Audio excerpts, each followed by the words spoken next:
Before learning this video, you have to learn the first part of this video, otherwise you can't get this video clearly. Today we will learn pointers in C part 2.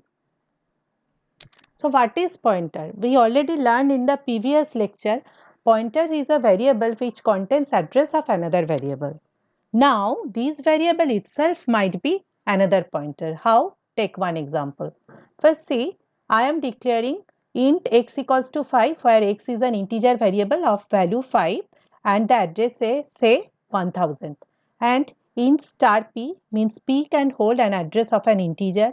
Int double star q means q can hold an address, that address also hold an address, and that is the address of an integer. And int triple star r means r can hold an address, that address also hold an address, that address also hold an address, and that is the address of an integer. Now when I am writing p equal to ampersand x means address of x will be stored in p,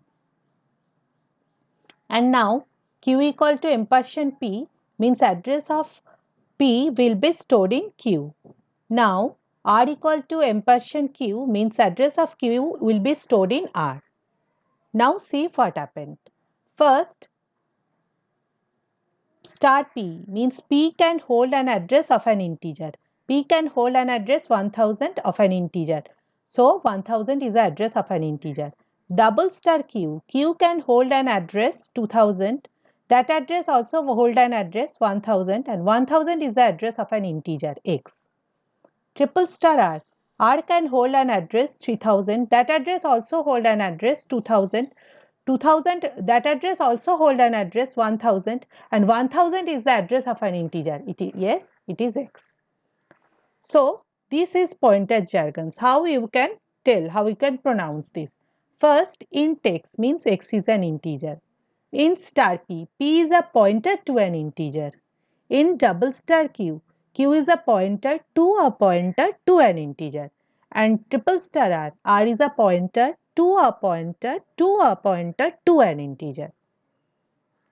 So what is the output of this program? Now say int var equals to 789. I am declaring a variable var of value 789.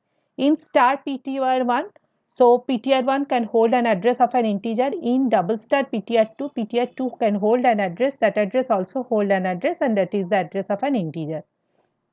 So I can write ptr1 equal to ampersand var, address of a var will be stored in ptr1, and ptr2 equal to ampersand ptr1, address of ptr1 will be stored in ptr2. Now what is the output of this program?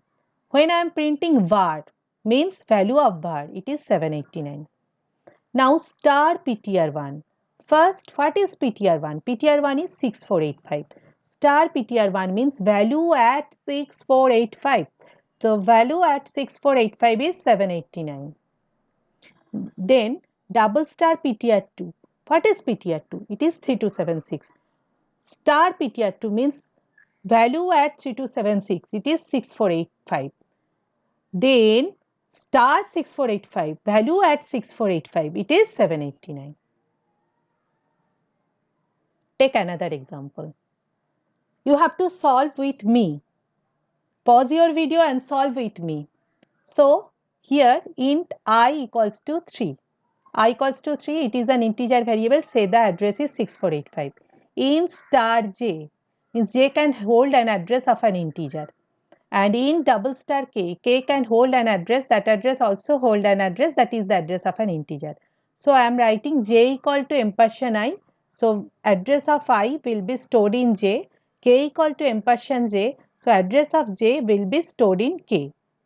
So k can hold an address 3276, that address also hold an address 6485, that is the address of an integer in this way. So now what is the output? First, ampersand I. Address of I, it is what?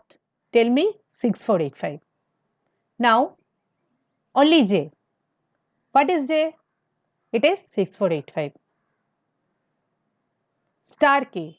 First what is k? 3276. Star 3276. Value at 3276. What is that? 6485. Next. Address of j, ampersand j. Address of j, it is 3276. Next. K, only k.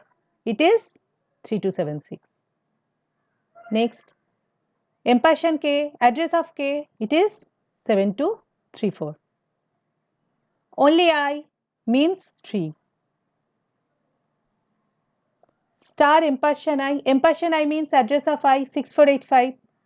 Value at 6485 because of star, value of 6485 it is 3.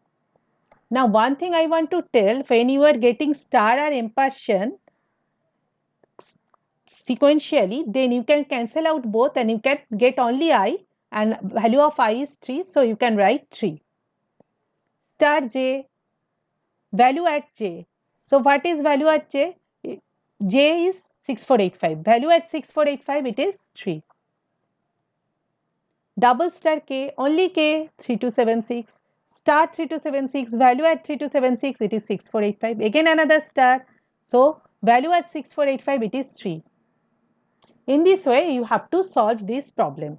And one thing I want to tell, when you are getting this type of problem in your exam, first draw the diagram, then it will be very easy.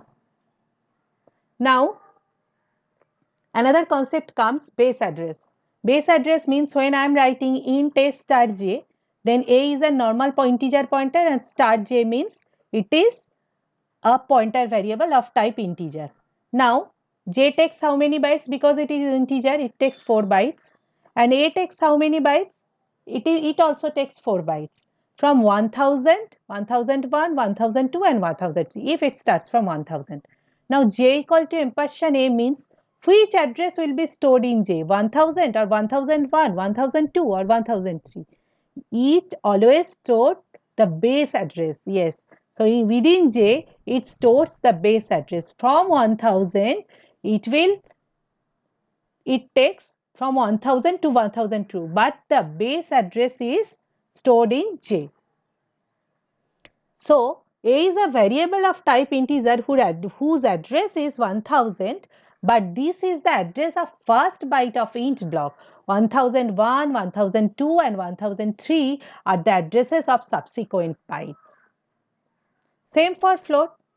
Now see here, float star k, but k is a pointer variable of type integer. Because k is a type integer, it takes 4 bytes. But within k, it will store what? It will store address of b. So it will store the base address of b, that is 2000. Similarly, 2000 is the address of first byte of the float block. Since float block is of 4 bytes, each byte has different address in a sequential manner. And character C star. Now can you tell me, in this case R takes how many bytes?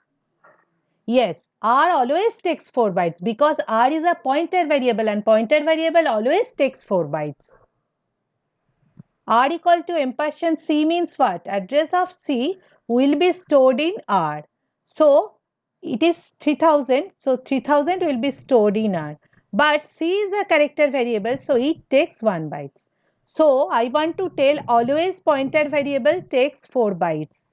But within pointer variable, which data type's address will be stored, that data type address will be stored, any data type address will be stored, but within pointer variable always takes 4 bytes. That variable takes their required byte. Address of the first byte of the block of any type is known as base address of that block. Pointer variable can store one address at a time and it is always the base address. So try to solve this problem and answer me in the comment section what is the output of this program. Pause your video, try to solve this problem. That's all for today. Thank you.